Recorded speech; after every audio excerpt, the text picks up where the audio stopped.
Hello everyone, welcome back to another episode of Francis Entertainment Center. Next stories today are Hooky and Mermaid Man and Barnacle Boy 2. Enjoy the video. Mr. Krabs rushes to the Krusty Krab while shouting and panicking like a maniac, telling his customers the return of the hooks. The other fish ignore him while SpongeBob is confused. Mr. Krabs tells him that he has to try not to go near a hook or he will be brought up to the surface and eaten or sold at a gift shop. As SpongeBob returns to the grill, Patrick shows up from outside the window, claiming that a carnival has come to town, insisting that SpongeBob comes out with him. He agrees, assuming that he's not quitting work, but just taking a break. The two friends go to the carnival, but to SpongeBob's horror, the carnival is really the site of the hooks that Mr. Krabs tried to warn everyone about. Patrick deliberately hooks himself and shoots up towards the surface. SpongeBob panics with concern until Patrick returns, explaining that he jumped off and floated down just before he reached the surface. Ignoring what Mr. Krabs said, SpongeBob then plays hooky with Patrick. Meanwhile, at the Krusty Krab, Squidward has taken SpongeBob's place as the fry cook for the time being and isn't making the Krabby Patties correctly, causing a mob of hungry customers to criticize his poor cooking skills. Mr. Krabs bursts out of his office to confront the ruckus. Upon being told by Squidward that SpongeBob has taken a break, says that no employee at the Krusty Krab has done so since the chum famine of '59. But when Squidward reiterates what he said, Mr. Krabs becomes angry at SpongeBob for disobeying his work policy and goes to look for him while leaving Squidward at the mercy of angry and hungry customers. Mr. Krabs then finds SpongeBob at Fish Hooks Park playing on the hooks with Patrick. Shocked at his disobedience, he then scolds the duo for their dangerous behavior, adding in that failing to float back down would also result in them vacuum-packed in a can of tuna with the smell of mayonnaise. SpongeBob and Patrick apologize, and Mr. Krabs has to make a sailor's promise to never go near the hooks again.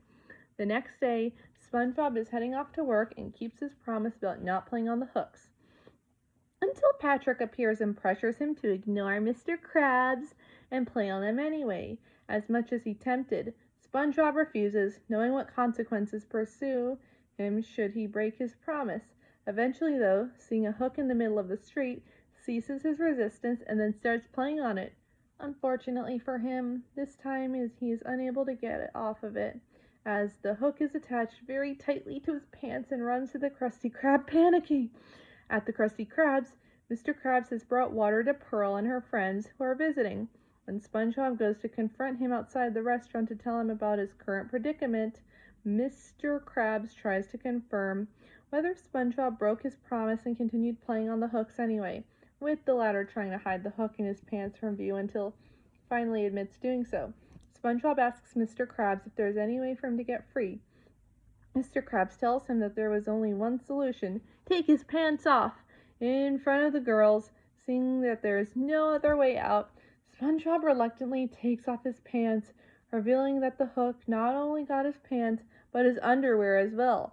SpongeBob realizes he has to take off his underwear to save himself, but he is very hesitant to do so. Due to his embarrassment.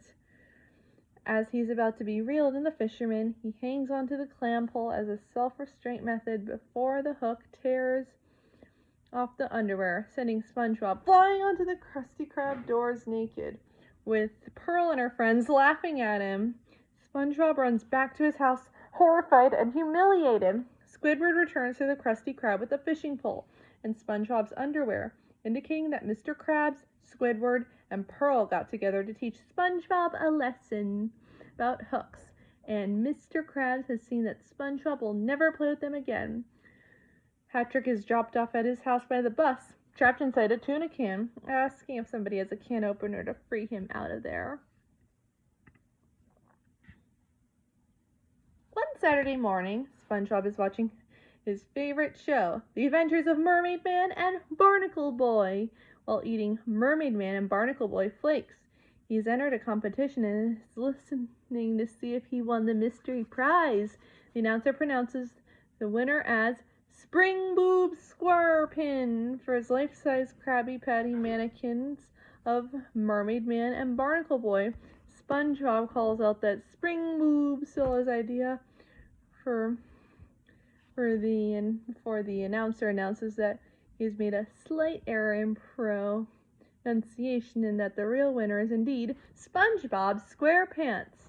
Within seconds, SpongeBob's prize is delivered to him. SpongeBob won the conch signal, a conch which has a noise that's a signal Mermaid Man and Barnacle Boy respond to. SpongeBob blows the shell, and Mermaid Man and Barnacle Boy hear it from Shady Shoal's rest home, springing into action. When they arrive at SpongeBob's house, Mermaid Man at first thinks that SpongeBob has been disfigured before Barnacle Boy recognizes him and points it out to his crime-fighting partner. SpongeBob explains to the duo that he won the conch signal in a contest and that there is no danger. He's simply seeing if it works. They then explain to him the importance of the signal and tell him that he must only use it for major emergencies. Later on, Mermaid Man and Barnacle Boy hear the conch once again while showering and rush to SpongeBob's house, where he appears to be dead on the floor. However, he then reveals that he simply is having trouble opening a jar of mayonnaise.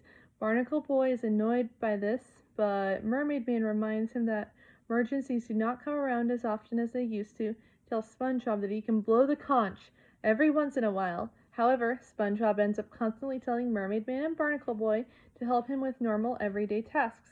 Eventually, the two heroes are exhausted, and Barnacle Boy confiscates the item and yells at SpongeBob, who is now in tears and apologizing, explaining that he just wanted to spend time with them. Barnacle Boy ignores his pleas and attempts to destroy the conch signal using his iconic sulfur vision, but cannot bring himself to do so out of wariness. Mermaid Man stops him from scolding SpongeBob, tells SpongeBob that the conch signal is too great of a responsibility for him. Instead, they let SpongeBob join them on their daily patrol, with SpongeBob dressed as a superhero. They do various activities, such as keeping lookout from on top of a tall building while patrolling the streets at the invisible boatmobile. Mermaid Man and Barnacle Boy see an old man who was once the atomic flounder. The two joke about how he could possibly return as he states his misconception, not understanding that the man is no longer a villain or a threat. Angered by this revelation, the former atomic flounder pushes SpongeBob off of him as he yells at the heroes and blows the atomic breath in Barnacle Boy's face, disintegrating it. The fumed old man then storms off from the heroes. At a diner, SpongeBob asks Mermaid Man and Barnacle Boy what they will do the next day before they ask SpongeBob to find their theme song on a jukebox. As he tries to find it, they both remark he's a good kid, but a pain, and decide to ditch SpongeBob. Outside, however, they are attacked and trapped by their nemesis, the Dirty Bubble. When SpongeBob finally finds the song, which is a special dance mix version, he comes outside to tell them and sees their predicament. He asks the Dirty Bubble for his autograph, saying that he is his favorite supervillain, accidentally pops the Dirty Bubble with the tip of a pencil, saving the day.